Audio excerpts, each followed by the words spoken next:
സ്പ്രിങ്ങിന്റെ മോഷനൊക്കെ സ്പ്രിങ്ങിന്റെ vibration.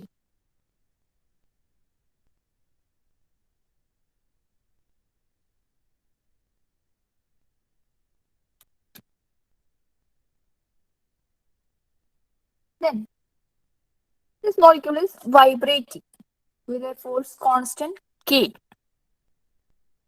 Then what will be the frequency of this vibration? What will be the frequency of vibration of this molecule?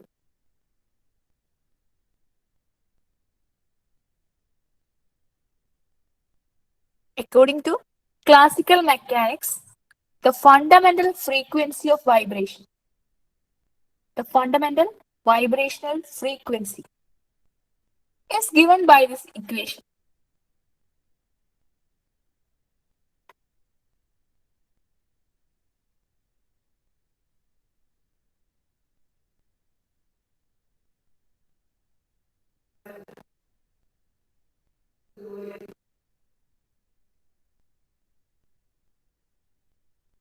This is the equation for fundamental expression for fundamental frequency of vibration. Mu 0 equal to 1 by 2 pi into root of K by mu. Fundamental frequency of vibration mu 0 equal to 1 by 2 pi into root of K by mu. Where is K? It is the force constant. K is the force constant and mu, that is the reduced mass of the system. Mu is the reduced mass of the system. It is given by m1 into m2 divided by m1 plus m2. This is how we can calculate reduced mass of the system. The system is this diatomic molecule.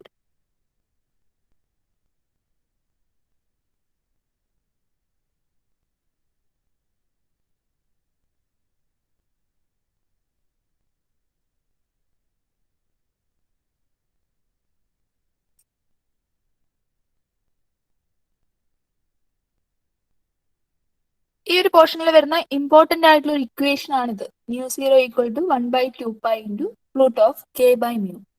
ഈ ഒരു ഇക്വേഷനെ base ചെയ്തിട്ടാണ് ചാപ്റ്ററിലുള്ള problems വരുന്നത്.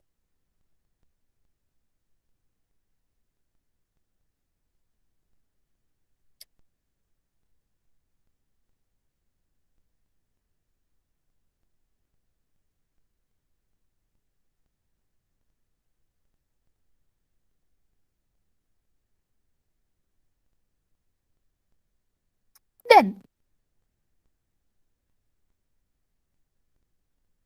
for a simple harmonic oscillator, there was an expression for potential energy, V equal to negative half kx square. So we have to consider the bond is stretching by a length x. If the bond stretches by a length x, then the potential energy of the system V will be equal to negative half kx square. ഈ ഒരു പോർഷനിൽ ഈ derivation ചോദിച്ച് കണ്ടിട്ടില്ല. Force കോൺസ്റ്റന്റിന്റെ problems ആണ് university എക്സാമിന് ചോദിച്ചിട്ടുള്ളത്.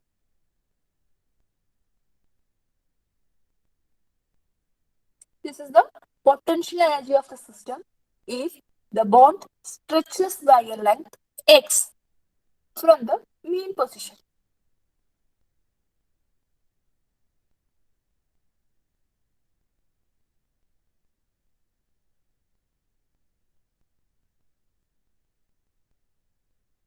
Then we are substituting this equation in Schrodinger equation and solving it. Then we will get energy of harmonic oscillator. That was our model of diatomic molecule. This is the energy of oscillation, that is vibration.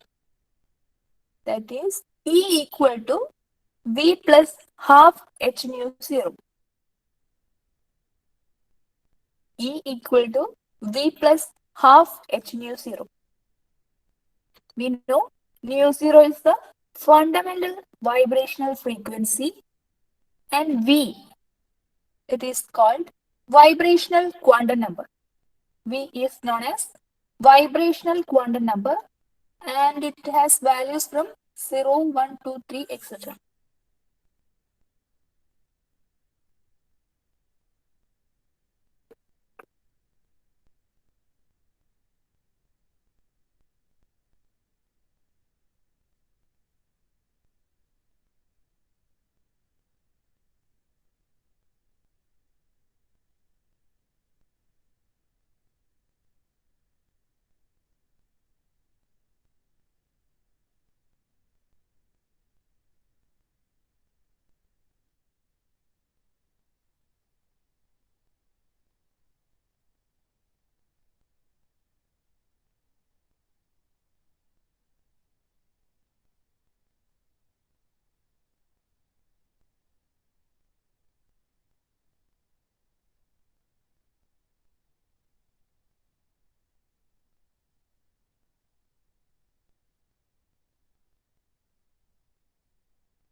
Shall I move on to next slide?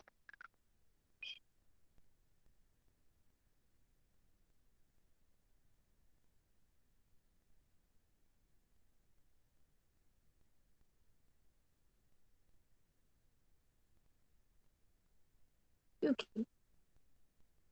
Then we know we will have values as 0, 1, 2, 3, etc. Then when V equal to 0, when V equal to 0, that means in the ground state.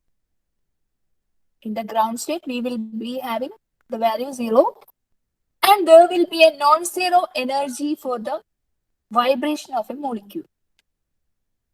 In the ground state, there will be a non-zero value for the energy of vibration. Substituting V equal to 0 in the equation, and we will get E equal to half H nu 0. This is called 0 point energy, which implies that even at absolute 0, that means V equal to 0, there will be a vibration of energy half H nu 0 to satisfy Heisenberg's uncertainty principle.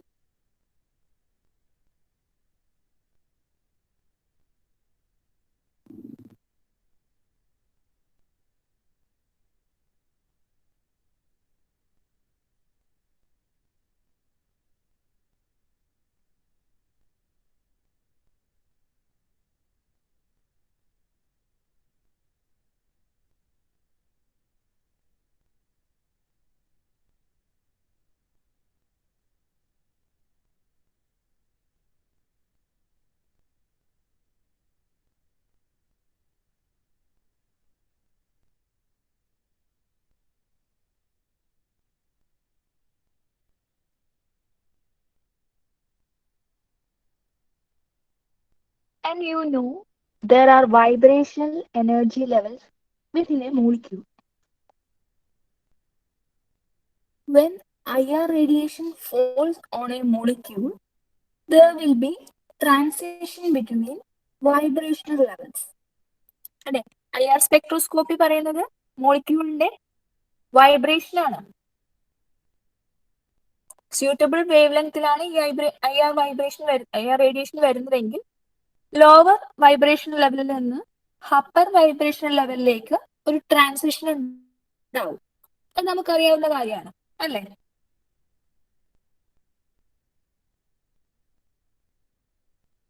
Then if we are considering a molecule undergoing a transition from vibrational level V, this is the vibrational level V, to a upper vibrational level V dash. This is our upper vibrational level. That means this is of higher energy. Then there will be a difference in the energy between these two levels. Delta E. It is the energy difference between these two vibration levels. Delta E is the energy difference between these two vibrational levels.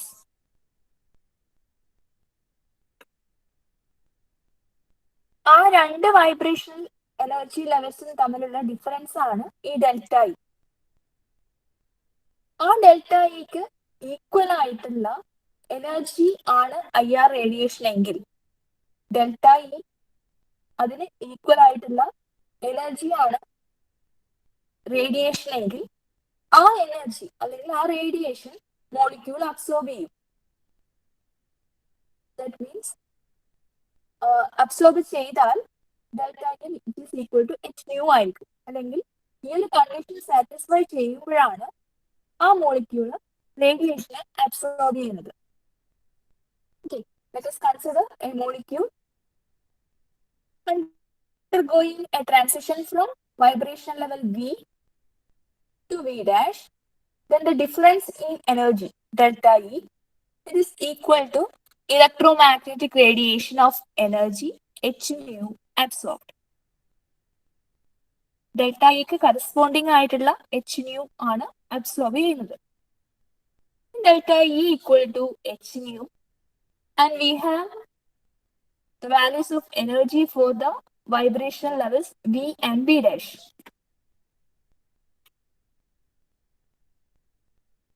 Already നമുക്ക് equation ഉണ്ടല്ലോ, energy equal to E equal to V plus half Hν0 എന്നുള്ള equation നമുക്കുണ്ട്. അവിടെ വിയുടെ values substitute ചെയ്തു.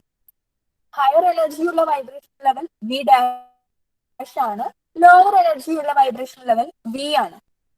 ആ ഇക്വേഷനിൽ വിക്കുള്ള values substitute ചെയ്തു. ഇതിലെ ആദ്യത്തെ ടേം വരുന്നത് വിക്ക് വി ഡാഷ് എന്ന് സബ്സ്റ്റിറ്റ്യൂട്ട് ചെയ്യുമ്പോഴാണ്.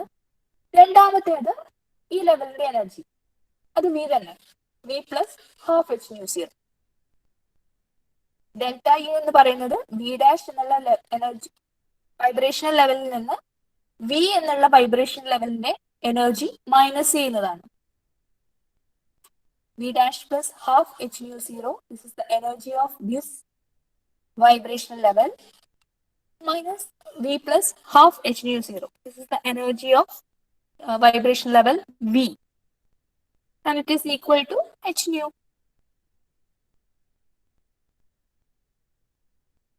And we can see the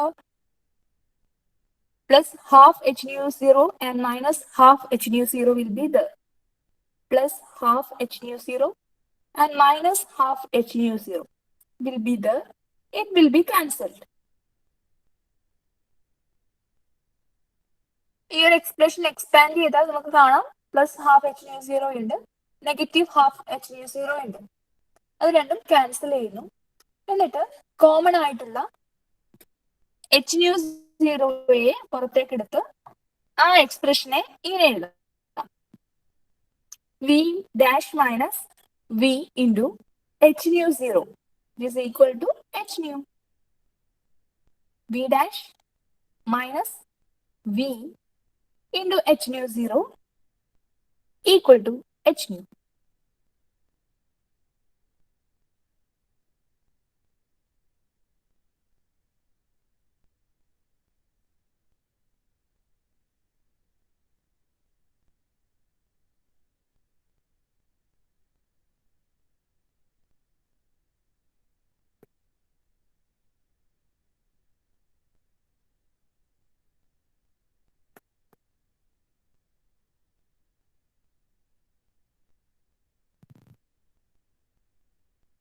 okay, clear ആണോ ഇതുവരെ പറഞ്ഞത്?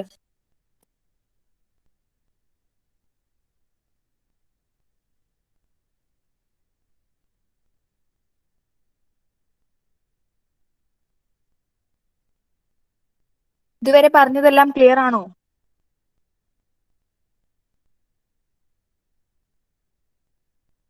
ഓക്കെ,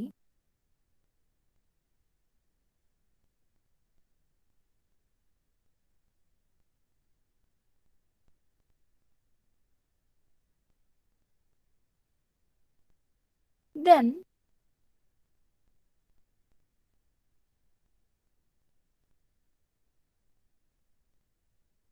ക്വാണ്ടം മെക്കാനിക്സ് ഈ വൈബ്രേഷണൽ ട്രാൻസിഷൻ നടക്കണമെങ്കിൽ പറയുന്ന ഒരു സെലക്ഷൻ റൂൾ ഉണ്ട്. ക്വാണ്ടം മെക്കാനിക്സ് ആണ് ഒരു വൈബ്രേഷൻ നടക്കണമെങ്കിൽ ഏത് റൂള് വെച്ച് അത് പറയാം എന്ന് എക്സ്പ്ലെയിൻ ചെയ്യുന്നത്. That is according to for the transition of vibrational levels, the selection rule is given by. Vibrational transition നടക്കണമെങ്കിൽ വേണ്ട ഒരു സെലക്ഷൻ റൂളാണ്. ആ റൂള് വെച്ചിട്ടാണ് നമ്മൾ പറയുന്നത് വൈബ്രേഷൻ നടക്കുമോ ഇല്ലയോ എന്ന്. എന്താണ് റൂൾ? ഇത്രയേ ഉള്ളൂ. Delta V equal to plus or minus 1. ഇതാണ് selection rule. Delta V equal to plus or minus 1. അതായത് അപ്പർ വൈബ്രേഷണൽ ലെവലിന്റെയും ലോവർ വൈബ്രേഷണൽ ലെവലിന്റെയും ഡിഫറൻസ് എന്ന് പറയുന്നത് പ്ലസ് ഓർ മൈനസ് 1 ആയിരിക്കണം.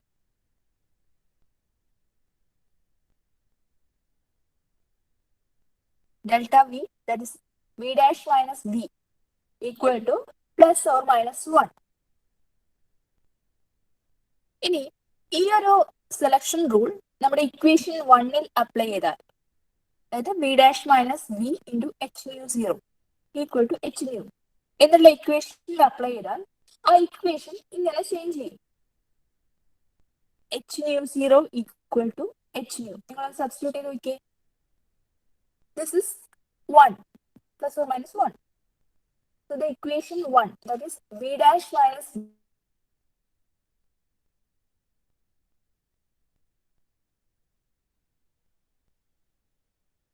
v into h nu 0 equal to h nu will be h.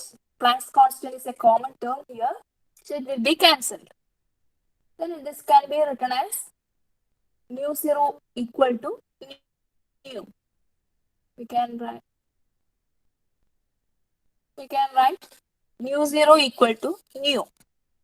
എന്താണ് ഈ mu 0? എന്താണ് ഈ nu? എന്താണ് mu 0? mu 0, we know it is the fundamental vibrational frequency of the molecule. Mu 0 is the fundamental vibrational frequency of the molecule. And what is nu? It is the frequency of absorbed infrared radiation. So when the frequency of absorbed IR radiation equal to fundamental vibrational frequency, then the molecule will give you a vibrational spectrum or IR spectrum. ഇതുകൊണ്ടാണ് എല്ലാ വൈബ്രേഷൻസും IR spectrum തരണം എന്നില്ല എന്ന് പറയുന്നത്. Molecule vibrate ചെയ്യുന്ന ഒരു frequency ഉണ്ട്. ആ മോളിക്യൂളിന്റെ വൈബ്രേഷന്റെ ഫ്രീക്വൻസി അബ്സോർബ് ചെയ്യുന്ന IR റേഡിയേഷന്റെ ഫ്രീക്വൻസിക്ക് ഈക്വൽ ആയാൽ മാത്രമേ ആ മോളിക്യൂള് ഒരു വൈബ്രേഷണൽ സ്പെക്ട്രം തരുന്നുള്ളൂ. ഓക്കെ,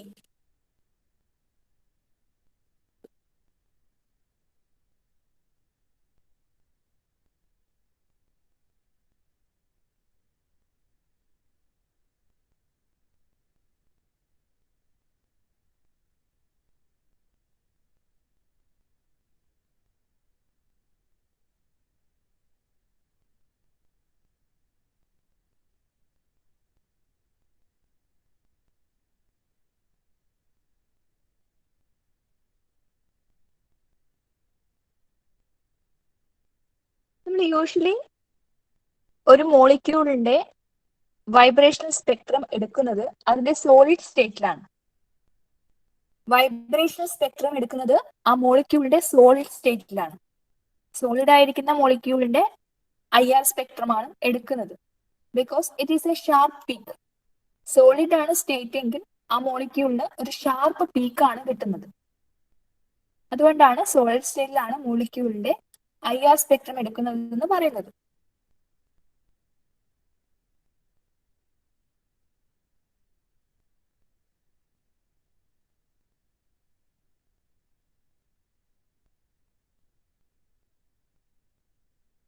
പിന്നെ ഈ ക്വാണ്ടം നമ്പർ ഹയർ നമ്പർ ആവുമ്പോൾ ഈ വി എന്ന് പറയുന്ന നമ്പർ 0 1 2 3 എന്ന് പോകുന്നുണ്ടല്ലോ, അത് ഹയർ നമ്പർ ആവുമ്പോൾ IR സ്പെക്ട്രം കോംപ്ലക്സ് ആയിട്ട് മാറും.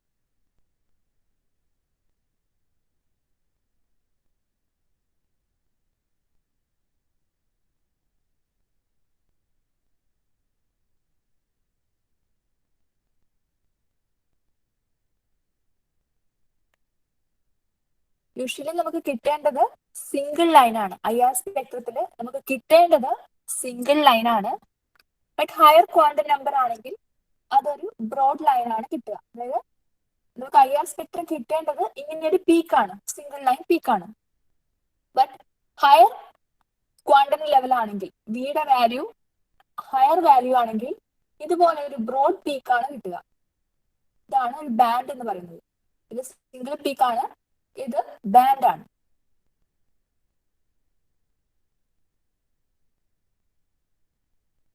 അതുകൊണ്ടാണ് IR സ്പെക്ട്രം എടുക്കുന്നത് സോളിഡ് സ്റ്റേറ്റിലാണെന്ന് പറയുന്നത്. അവിടെ നമുക്കൊരു സിംഗിൾ പീക്ക് മാത്രമേ കിട്ടുന്നുള്ളൂ സോളിഡ് സ്റ്റേറ്റിലാണെങ്കിൽ. ഗേഷ്യസ് സ്റ്റേറ്റിലാണെങ്കിൽ ആ സ്പെക്ട്ര കോംപ്ലക്സ് ആയിരിക്കും. ഗേഷ്യസ് സ്റ്റേറ്റ് ആണെങ്കിൽ സ്പെക്ട്ര കോംപ്ലക്സ് ആയിരിക്കും. സോളിഡ് സ്റ്റേറ്റ് ആണെങ്കിൽ ഷാർപ്പ് പീക്ക് ആയിരിക്കും.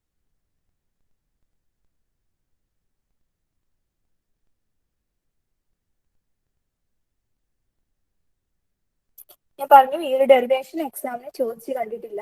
ഇതിന്റെ പ്രോബ്ലംസ് ആണ്, ഫോഴ്സ് കോൺസ്റ്റന്റിന്റെ പ്രോബ്ലംസ് ആണ് ചോദിച്ചു കണ്ടിട്ടുള്ളത്. എന്ന് വെച്ചത് അവോയ്ഡ് ചെയ്യണ്ട കേട്ടോ.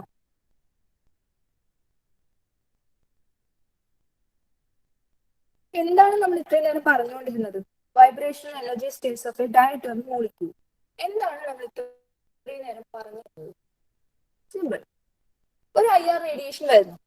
ആ IR റേഡിയേഷന്റെ ഫ്രീക്വൻസി hν ആണ്. hν ഫ്രീക്വൻസി ഉള്ള IR റേഡിയേഷൻ അതൊരു മോളിക്യൂളിൽ വന്ന് ഹിറ്റ് ചെയ്യുന്നു. ഹിറ്റ് ചെയ്യുമ്പോൾ ആ മോളിക്യൂള് വൈബ്രേറ്റ് ചെയ്യും with a frequency µ0. µ0 will be the fundamental vibrational frequency of the molecule. And അത് ഏതോ ഒരു കണ്ടീഷനിൽ, ഏതോ ഒരു വൈബ്രേഷനിൽ ഈ µ0യും IR റേഡിയേഷന്റെ ഫ്രീക്വൻസി µ അത് രണ്ടും ഈക്വൽ ആവും. അതിനെയാണ് റെസൊണൻസ് എന്ന് പറയുന്നത്. മോളിക്യൂളിന്റെ വൈബ്രേഷണൽ ഫ്രീക്വൻസിയും IR റേഡിയേഷന്റെ ഫ്രീക്വൻസിയും ഈക്വൽ ആവുന്നതിനെയാണ് റെസൊണൻസ് എന്ന് പറയുന്നത്. അങ്ങനെ റെസൊണൻസ് നടന്നാൽ മാത്രമേ ആ മോളിക്യൂള് IR സ്പെക്ട്രം തരുള്ളൂ. ഇതാണ് കാർബൺ ഡൈ ഓക്സൈഡിന്റെ IR സ്പെക്ട്രം.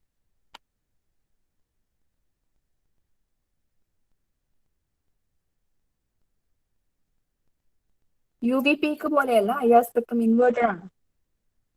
അത്ര ഡീറ്റെയിൽ ആയിട്ടൊന്നും നമ്മൾ പോകുന്നില്ല. ജസ്റ്റ് നിങ്ങൾക്ക് എന്താണ് IR സ്പെക്ട്രം എന്ന് കാണിച്ചു തരുന്നേ ഉള്ളൂ ഞാൻ. ഇതാണ് നമ്മൾ ഇത്രയും നേരം ഡിറൈവ് ചെയ്ത് വന്നത്.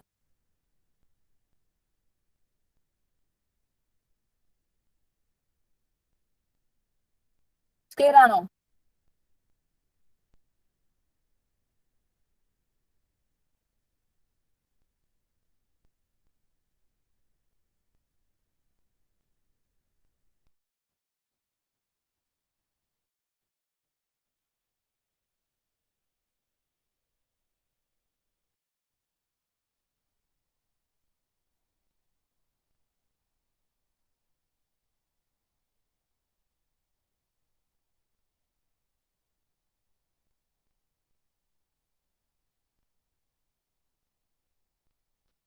നമുക്ക് ഫോഴ്സ് കോൺസ്റ്റന്റിന്റെ രണ്ട് പ്രോബ്ലം ചെയ്യാം.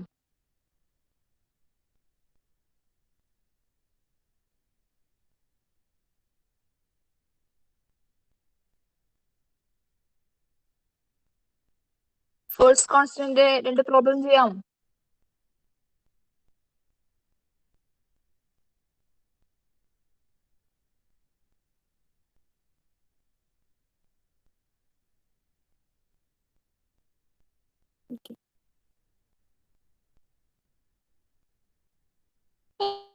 ക്വസ്റ്റ്യൻ എഴുതിക്കോ. ക്വസ്റ്റ്യൻ എഴുതിക്കോളൂ.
Then question. The carbon monoxide molecule absorbs IR frequency of 2140 centimeter inverse. Calculate the force constant of the chemical bond. Given that atomic mass of carbon equal to 12 AMU and oxygen 16 AMU. Question നമുക്ക് തന്നിട്ടുണ്ട്. Calculate ചെയ്യേണ്ടത് force constant ആണ്. നമുക്കൊരു equation ഉണ്ട്. Fundamental frequency nu equal to 1/2π into root of k by mu. ആ equation use ചെയ്ത് calculate ചെയ്യാൻ പറ്റുമോ?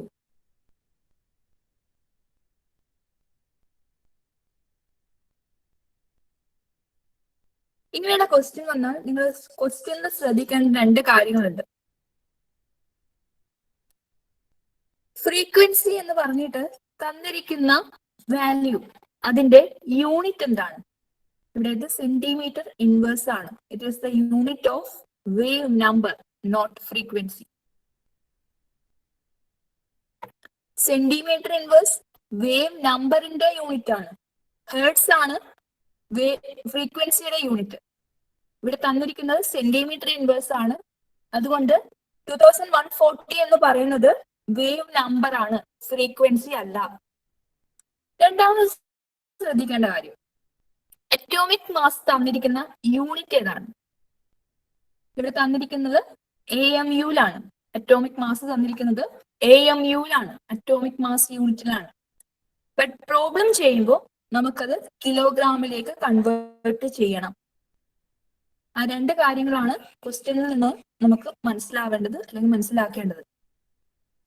അതുകൊണ്ട് നമ്മുടെ M1 M2 എന്നുള്ള രണ്ട് masses carbon oxygen, they are connected by a chemical bond and we have to calculate the force constant of that chemical bond. എങ്ങനെ ചെയ്യാം? ആദ്യം M1ന്റെ വാല്യൂ നമുക്ക് തന്നിട്ടുണ്ട് 12 AMU ആണ്. We have to convert it into kilogram. So multiply it using 1.66 into 10⁻⁻27. AMU-നെ കിലോഗ്രാമിലേക്ക് convert ചെയ്യാൻ we have to multiply the value with 1.66 into 10⁻⁻27.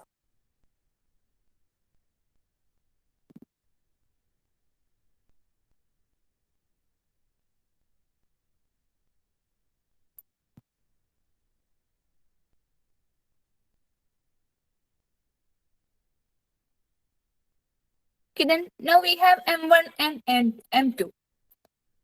Then the next step, we can calculate the reduced mass of the system. We can calculate the reduced mass of the system.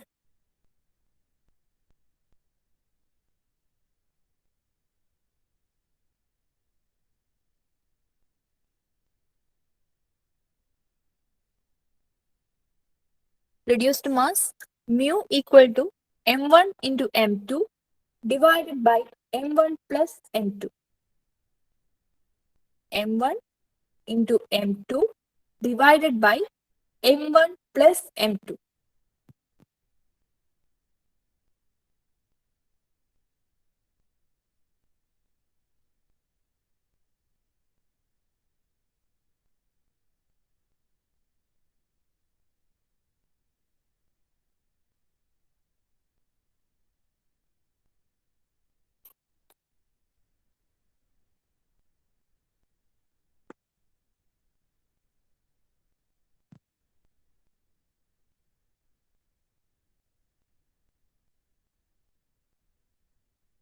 Reduced മാസിന്റെ value കിട്ടിയ chat ബോക്സിൽ ഇടുക.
Reduced മാസിന്റെ value കിട്ടിയോ?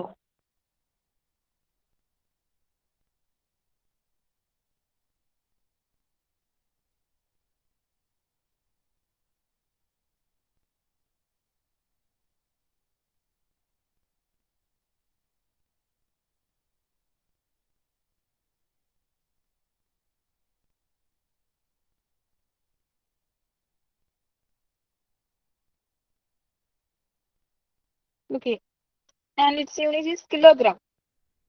വിചാരിക്കാം 1.14 into 10 raised to negative 26 kilogram. 1.14 into 10 raised to negative 26 kilogram. Then what is our next step? So M1 M2 use ചെയ്തു. We have calculated the value of reduced mass.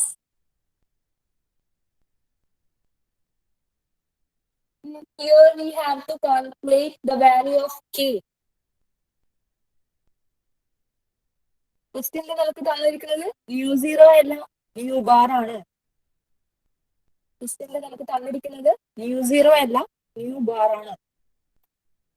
What is the relation between u and u0?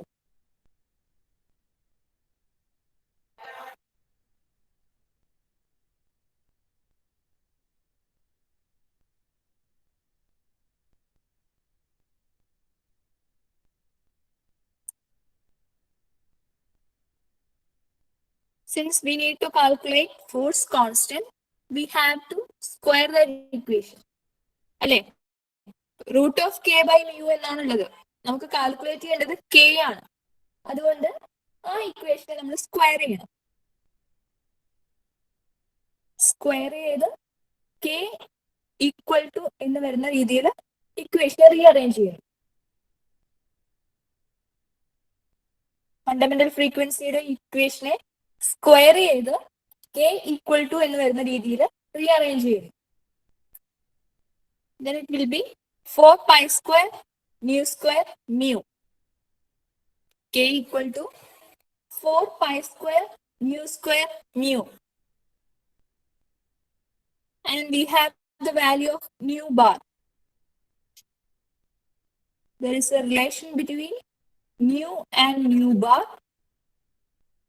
That is mu equal to C into mu bar. Mu equal to C into mu bar.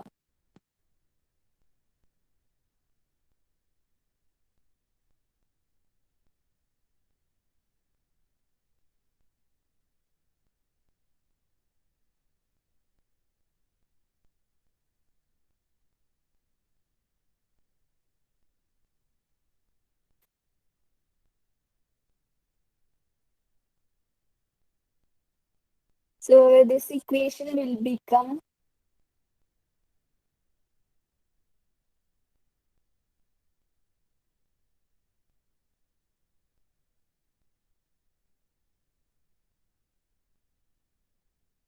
K equal to 4 pi square C square mu bar square into mu. This is our equation for calculating force constant. K equal to 4 pi square C square mu bar square mu. And we have mu bar equal to 2140 centimeter inverse. Mu bar equal to 2140 centimeter inverse.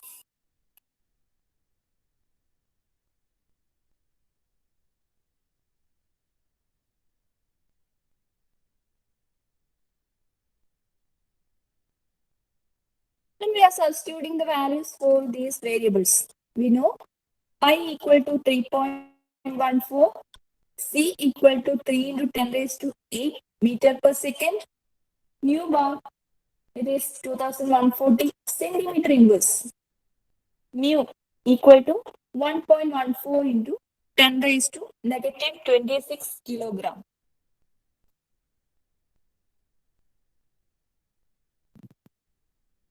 ഇവിടെയാണ് നമ്മൾ അടുത്ത കാര്യം ശ്രദ്ധിക്കേണ്ടത്. എന്താണ്? സിയുടെ unit അത് metre per സെക്കൻഡിലാണെങ്കിൽ new ബാറിന്റെ യൂണിറ്റും മീറ്ററിൽ ആയിരിക്കണം. നമുക്ക് തന്നിരിക്കുന്നത് സെന്റിമീറ്റർ ഇൻവേഴ്സിലാണ്. അതിനെ നമ്മൾ എന്ത് ചെയ്യണം? മീറ്റർ ഇൻവേഴ്സിലേക്ക് കൺവേർട്ട് ചെയ്യണം. സെന്റിമീറ്റർ ഇൻവേഴ്സിനെ മീറ്റർ ഇൻവേഴ്സിലേക്ക് കൺവേർട്ട് ചെയ്യാൻ, ഇൻവേഴ്സ് ആണ് ശ്രദ്ധിക്കുക. സെന്റിമീറ്റർ ഇൻവേഴ്സിനെ മീറ്റർ ഇൻവേഴ്സിലേക്ക് കൺവേർട്ട് ചെയ്യാൻ 10² കൊണ്ട് മൾട്ടിപ്ലൈ ചെയ്യണം.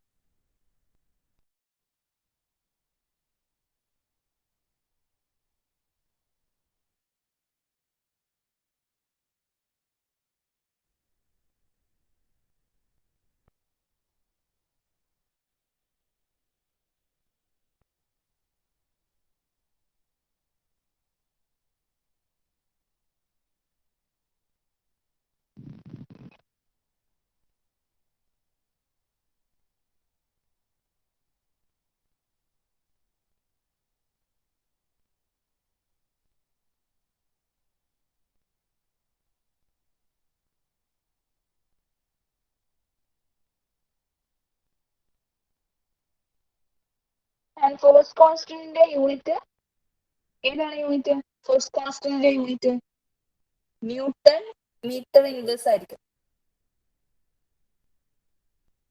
ഫോഴ്സ് കോൺസ്റ്റന്റിന്റെ യൂണിറ്റ് ന്യൂട്ടൺ പെർ മീറ്റർ ആയിരിക്കും.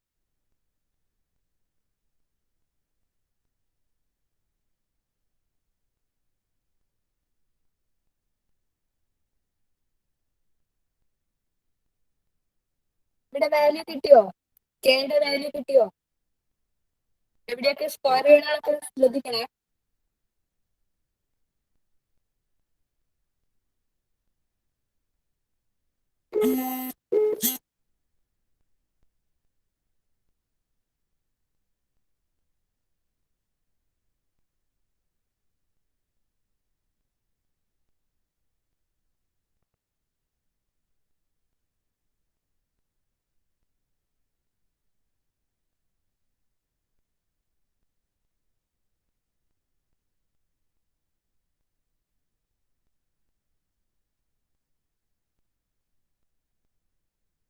അത് നിങ്ങൾ കാൽക്കുലേറ്റ് ചെയ്യൂ. ഒരു ഹോംവർക്ക് ക്വസ്റ്റ്യൻ എഴുതിക്കൂ.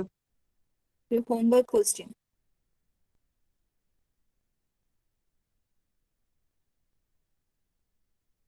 അതിന്റെ വാല്യൂ, ഫോഴ്സ് കോൺസ്റ്റന്റിന്റെ വാല്യൂ നിങ്ങൾ കാൽക്കുലേറ്റ് ചെയ്യുക. ഈ ഒരു ക്വസ്റ്റ്യൻ നോട്ട് ചെയ്യുക.